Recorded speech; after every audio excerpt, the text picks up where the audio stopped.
Okay, impromptu psychometry, great routine,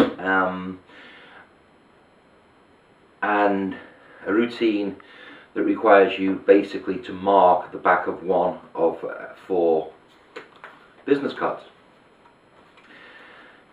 That is an easy matter to do.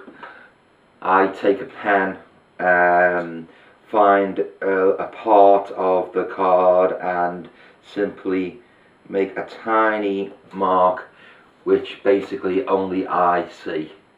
During the routine, the spectator should have no idea that the card is marked. In this case, I put a little tiny dot with the pen on the card there, and I can see that mark.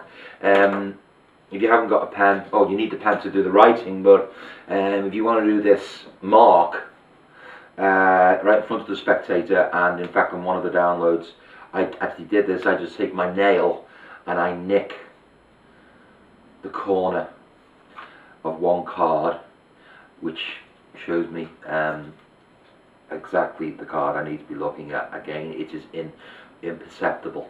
Okay, so one card is marked. This explains how you are able to guide the spectator to the correct card. So that's as a recap, what happens as in the write-up. Basically, somebody thinks of a person and a place, and they write that down on one card. Of course, the card they write it on is the marked card. So they write down their person and place.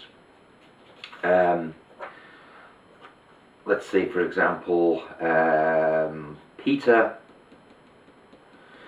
and the place could be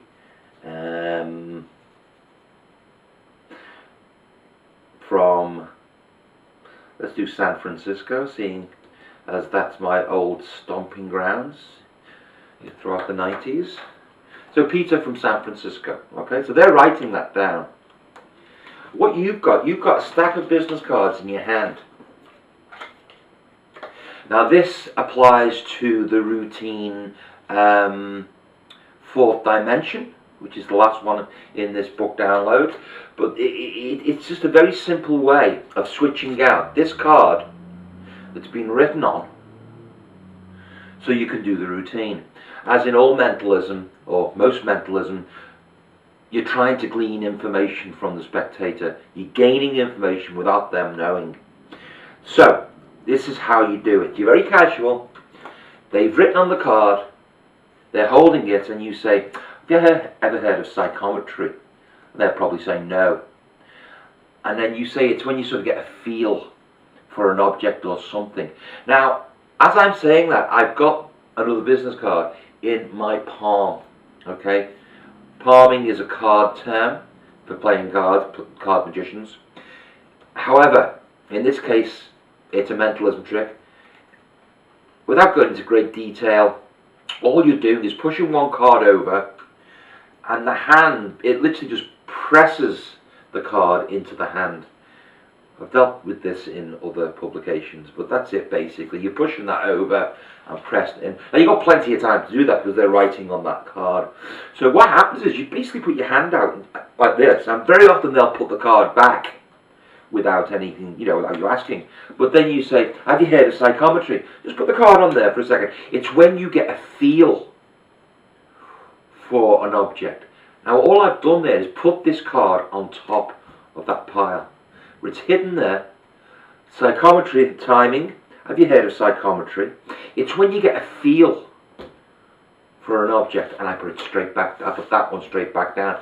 And in that quick, it's when you get a feel for an object, I've switched out the card. Now their written card is here, and they think it's here. Okay? So it's really quite a simple switch, but very, very effective.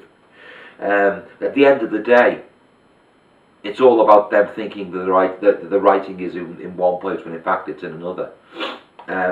So once more time, that's palmed. Have you heard of psychometry? They put the card on there. It's when you get a feel for an object. So I felt that card there, I might be able to glean some information. That's the switch done. Then what I do, I take another card, not this card, not the card which is written on. I take another card and put it down. And then I say something like, well, obviously, you know that, I say, you know that this one is the one with your writing on. What I'd like you to do is mix them around so you don't know which is which. And I'll turn around. Now, of course, it seems like you're being fair, but you're doing the simplest thing ever. You're turning round and you're looking at the card with the writing on. You know, you can just slip that to the bottom if you like, and just turn round and just look at the bottom card and see Peter, San Francisco. Your back's turned, you've had a quick look, Peter, San Francisco, you come back, it's in your head. Now you add Peter from San Francisco, the card, with another blank card. So now the audience thinks that one of these two cards is the card with the writing on, when in fact you know it's this card and it's the marked card originally. So however much they're mixed up, you can keep an eye on that card. Now, this is the marked card. I always tend to use this one here, which is second from my right, or second from their left, if they're opposite. Obviously they're opposite. Oh no, what am I talking about? I tend to do it so it's second from their right. So if they're sitting here, it'd be here, okay? Now, this whole business about I ask them to put their hand over, this is all smoke, it's all smoke screen, it's all cover, and it looks good and it plays well, and especially when they seem to choose their own card.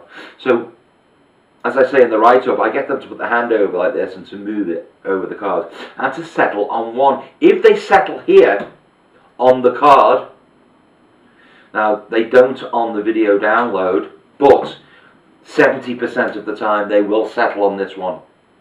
It's just the way, I don't know why that is, it just is. I then slowly just take these away and turn them over. Well, that's not the card, that's not your card. Wow, that must be the card. So you've used your psychometry to find your own card with your information on. That's a trick in itself, just with the simple mark on the back of that card. Now, if they go to another card, you start using what's called a magician's choice. So say they stop here, I just say, okay, we're going to move that one aside. If they stop, say, here, again not on the card, I move that one aside and eliminate them.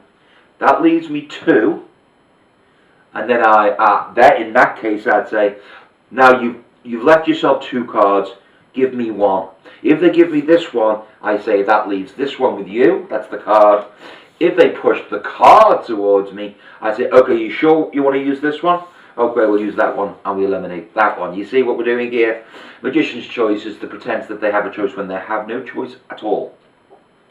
Again, going back to the beginning, they could go like this, stop on this one, it's not, we eliminate it. Now, on the second one, if they stop on it the second time, this is how we get around that. I say, okay, I don't talk about elimination on the first one, and I say, touch that one, and I say, okay, so we're going to use these two and eliminate these two.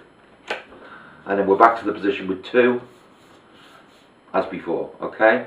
So it's just a way, it looks very fair because apparently you don't know, remember, which card is which anyway. So why should they be suspicious that you're forcing anything on them? So that's a trick in itself. Now remember, when they're left with their card, I had trouble finding the marked card there. So there's my mark. When they are left with that card, obviously I show these. Wow, well done. And then I always say, well, take another look at the name and the place, and let's see if we can do something with that. So they take a look to reinforce what they already know. Peter, San Francisco, and that's when you use your best acting ability to tell them the information on the card. As ever with mind reading stuff, you know, you are an actor, so could you think of the first letter of the name for me? Is it a B? No, upside down. It's a P, right? Yes. Could you get, when you're doing the sort of the reveal and you're getting hits, It's more effective because it builds. And I'd even say, is this a city? Yes. Is it? I'm getting America. You see, I'm not just going straight into the information. Okay. You know, the cable cars. Okay. And then eventually I just, you know, whatever I do, I always tend to end up by saying, well, you know, the next time you're in San Francisco, could you say hello to Peter for me?